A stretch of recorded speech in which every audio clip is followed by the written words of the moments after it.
शुभम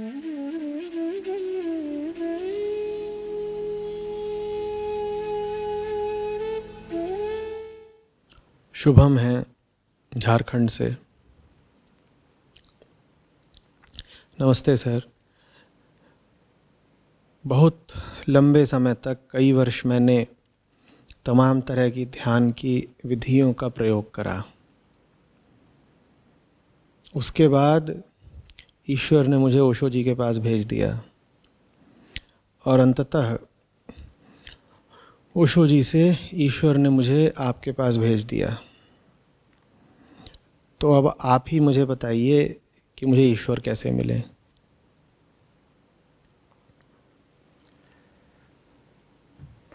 चलो तुम्हारे सवाल से ही देख लेते हैं कि ईश्वर कैसे मिलेंगे।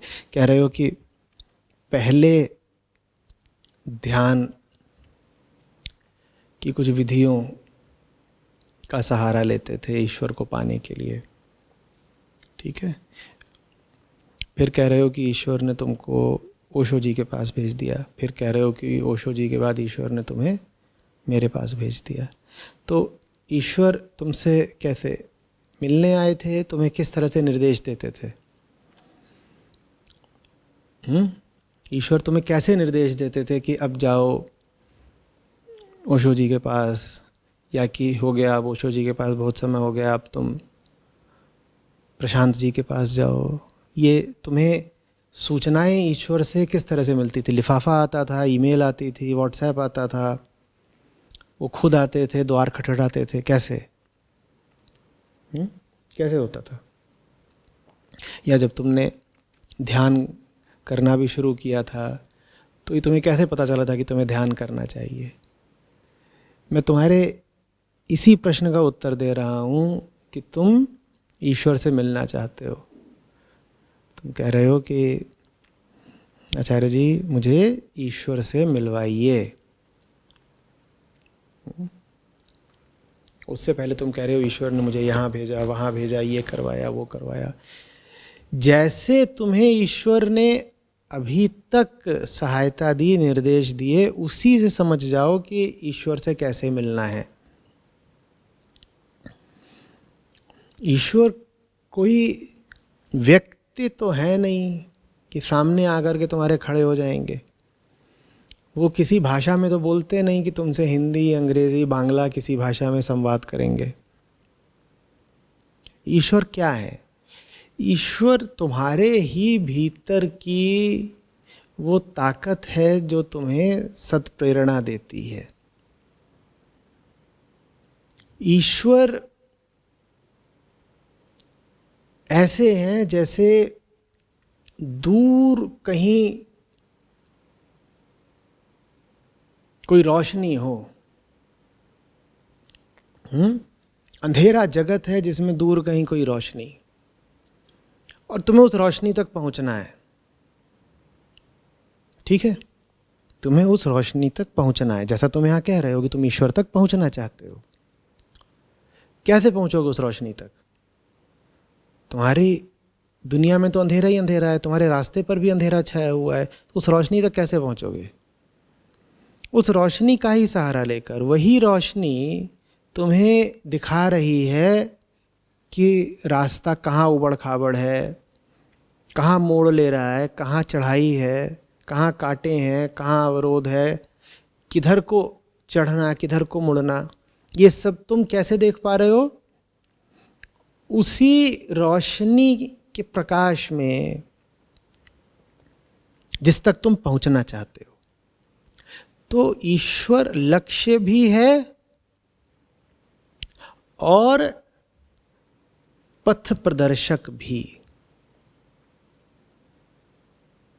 ईश्वर मंजिल भी है और मंजिल तक ले जाने वाला हमसफर भी, हमराही भी, मित्र भी, बशर्ते तुम उसकी ओर पीठ ना करो। रोशनी सामने है, उस रोशनी का प्रयोग करके तुम रास्ता देख पाओ, इसके लिए बहुत ज़रूरी है कि तुम्हारी आंखें लगातार सामने की ओर ही रहें। तुम उसकी ओर पीठ भी कर सकते हो, फिर न तो कोई रोशनी, न रोशनी तक पहुंचने वाला कोई रास्ता। किसी बाहरी ईश्वर में विश्वास करना फिजूल है। कोई बाहरी ईश्वर या गॉड होता भी नहीं है।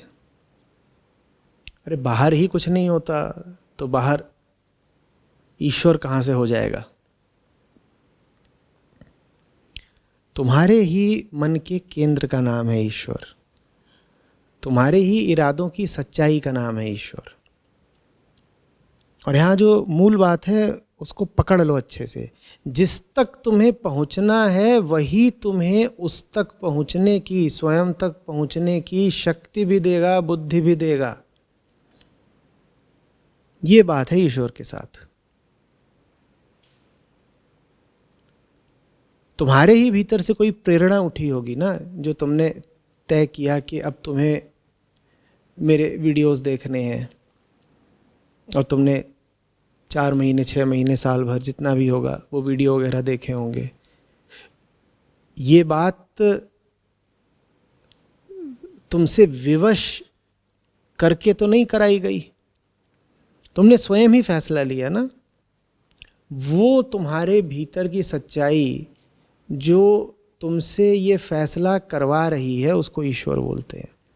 उसके बाद स्वयं तुमने ये फैसला किया होगा कि अब तुम शिविर में भाग लोगे और मुझसे सवाल वगैरह पूछोगे। ये भी तुमसे किसी ने मजबूरन या ज़बरदस्ती तो नहीं करवाया, तुम्ही ने स्वयं फैसला करा ना। यही सब जो तुम फैसले कर रहे हो उन्हीं में ईश्वर छुपा हुआ है। तुम्हारे भीतर दोनों हैं, सच्चाई भी, झूठ भी, ईश्वर भी, माया भी। और तुम्हें पूरी छूट है, तुम किसी भी ओर जा सकते हो। ईश्वर तुम्हें फिर कैसे मिलेंगे, जो तुम्हारा प्रश्न है, ईश्वर तुम्हें मिलेंगे जीवन में ईश्वर का चुनाव करके। जिंदगी के बड़े से बड़े चुनाव हो या छोटे से छोटे चुनाव हो, ले दे के हर चुनाव में 2 ही तुम्हारे सामने रास्ते होते हैं। एक रास्ता सच का, एक झूठ का, एक ईश्वर का, एक माया का। ईश्वर तुम्हें मिलेंगे या नहीं मिलेंगे ये ईश्वर पर नहीं निर्भर करता, ये किसी गुरु वगैरह पर भी नहीं निर्भर करता, ये तुम्हारे चुनाव पर निर्भर करता है। लालच में, डर में, भ्रम में, बेहोशी में निर्णय लोगे तो तुमने माया को चुन लिया। प्रेम में, सच्चाई में, करुणा में, निस्वार्थ निष्काम निर्णय लोगे तो तुमने ईश्वर को चुन लिया। ऐसे मिलते हैं ईश्वर। तो अपने प्रश्न को थोड़ा बदलो। ये मत पूछो कि तुम्हें ईश्वर कैसे मिलेंगे, तुम ये पूछो कि तुम ईश्वर को कैसे मिलोगे। क्योंकि ईश्वर तो तुम्हें मिले हुए हैं, वो तुम्हारे भीतर बैठे हैं। तुम ईश्वर से दूर भागते हो, कभी उन्हें पीठ दिखा देते हो, कभी उनकी सुनते नहीं, कभी उनको चुनते नहीं। तुम्हें चुनना है ईश्वर को, तुम उन्हें चुनते चलो। जैसे एक के बाद एक तुमने यहाँ अभी उल्लेख करा कि सीढ़ियाँ चढ़ते गए हो, वैसे ही सीढ़ियाँ चढ़ते चढ़ते अंततः जो आखिरी है उस तक भी पहुँच जाओगे।